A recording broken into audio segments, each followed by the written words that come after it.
বন্ধুরা, তোমরা সকলে কেমন আছো? আশা করছি সবাই প্রভু জগন্নাথ দেবের কৃপায় খুব ভালো আছো। চলো আজকের ব্লগটা এখান থেকেই শুরু করলাম। এসডি সুমি ব্লগের পক্ষ থেকে তোমাদের আরও একটা নতুন ভিডিওতে অনেক স্বাগত জানালাম।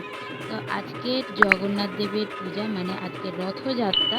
তো রথযাত্রার প্রথমেই জানাই অনেক শুভেচ্ছা, ভালোবাসা, অভিনন্দন। তো দেখো আজকের আমি এখন আছি ভাইয়ের বাড়িতে, ভাই বলতে জিতু ভাইয়ের বাড়িতে।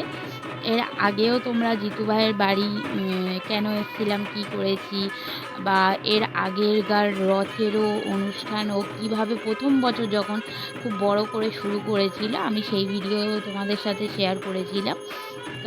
ছোট করে তো পুজো করতোই, সব সময় ছোট রথ বের করতো।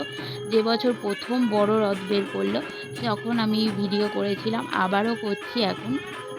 দেখো ভাই সকালেই এখানে পুজো করে নিচ্ছে ভগবানের দেবের হচ্ছে একান্ন না ভুল হয়ে গেল একটু বলা, 56 রকম ভোগ দিয়ে যে পুজো হয়। আর সত্যি এই ভোগ দর্শন করা কি যে মানে একটা তৃপ্তি আর সৌভাগ্য।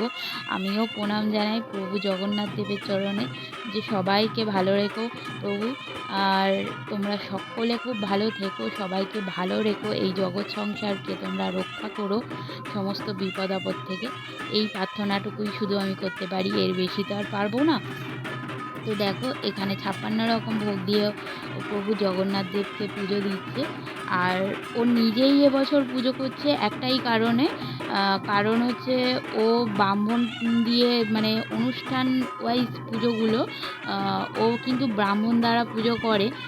যেহেতু ও ব্রাহ্মণ পায়নি, আর যে ব্রাহ্মণ আসার কথা ছিল তার ছেলে হঠাৎ করে গত হয়ে যায়, সেই জন্য কিন্তু তিনি আসতে না যাওয়ায় আর ব্রাহ্মণ না পাওয়া যাওয়ায় ওর গুরুদেবকে ও জিজ্ঞেস করে। তো ও বাড়িতে কিন্তু রোজই নিজের মতো করে ও পুজো করে।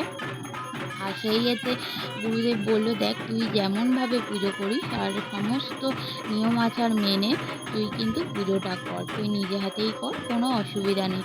ও নিজের সম্পূর্ণ ভক্তি শ্রদ্ধা সবটুকু দিয়েই ও খুব সুন্দর করে পুজো করছে। কেউ কিন্তু আবার কমেন্ট করো না ওর তো পৈতে নেই কেন পুজো করছে।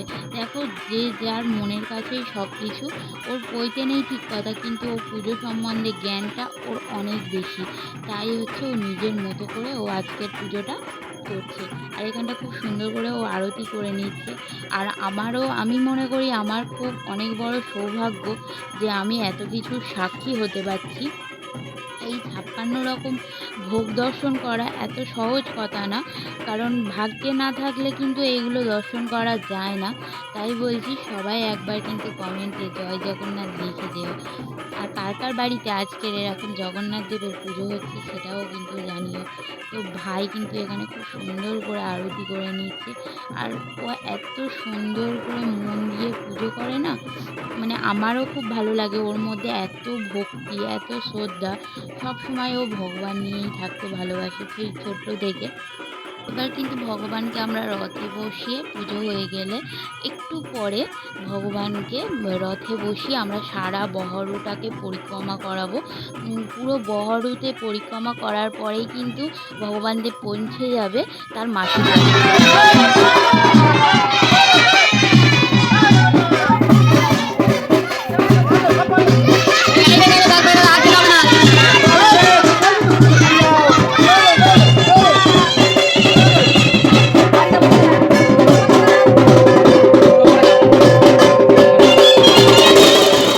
ভগবানের নাম করতে করতে আমরা পৌঁছে গেলাম মাসির বাড়িতে।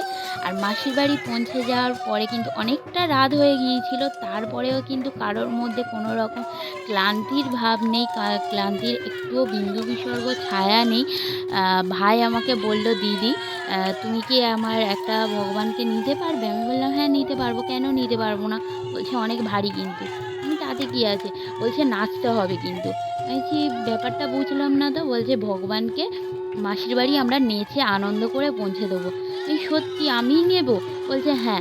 আমি বলছি নিজেকে তখন না সত্যি একটা আলাদাই অনুভব করতে পারছি। অনেকটা আশীর্বাদ মনে হচ্ছে যেন এগুলো ভগবানের না আশীর্বাদ থাকলে নিজের না সৌভাগ্য হলে পাওয়া যায় না। সত্যি নিজেকে এত ধন্য মনে করছি বলার কথা না। কারণ এত সুন্দর শঙ্খধ্বনি, উলুধ্বনি চারিদিকে তার মধ্যে ভগবানকে আমি কোলে নিতে পেরেছি। নিয়ে সেই অপূর্ব করে সুন্দর করে নাচলাম। ভাই তো আমার সমস্ত ভগবানকে নিয়ে সুন্দর নাচ করছে। আর এখানে প্রত্যেকে প্রত্যেকের মতো করে ভগবানকে একবার করে নিচ্ছে কোলে নিয়ে খুব সুন্দর করে নাচছে। এগুলো সত্যিই সৌভাগ্যের বিষয়।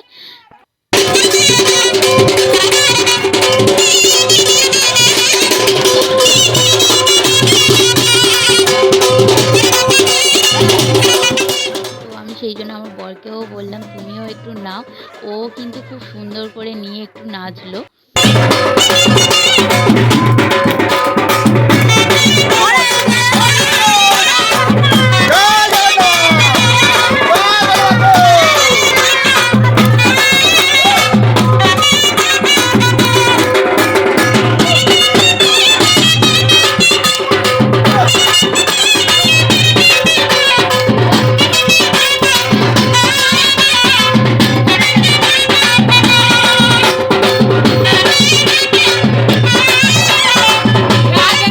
ভগবান কোলে ওঠার পরে নিজেদের এত হাসি খুশি মুখের মধ্যেও নিজেদের অজান্তে কোথাও করে না প্রত্যেকের চোখের কোণে জল চলে এসেছিল। কারণ প্রত্যেকেরই একটা আলাদাই অনুভূতি হচ্ছিল যে ভগবান এইভাবে আমাদের কোলে উঠে আসবে। মানে আমি তো অন্তত বিশ্বাস করতে পারিনি। এগুলো সত্যিই একটা সৌভাগ্যের বিষয়। আর এখানটায় আসন পেতে দিচ্ছে। ভগবান এবার একটু বিশ্রাম করবে। এতটা পথ অতিক্রম করে এসছে এত নাচা-কোদার মধ্যে দিয়ে। চলো আমিও ভগবানের কাছে একটু প্রার্থনা জানিয়ে নিই। তোমরা সকলে কিন্তু ভালো থেকো আর সবাই অবশ্যই কমেন্টে একবার লিখে যেও জয় জগন্নাথ। তো আজকের মতো ভিডিওটা এখানেই শেষ করছি বন্ধুরা। তোমরা সকলে ভালো থেকো, সুস্থ থেকো, সাবধানে থেকো। দেখা হচ্ছে নতুন একটা ভিডিওর সাথে খুব তাড়াতাড়ি।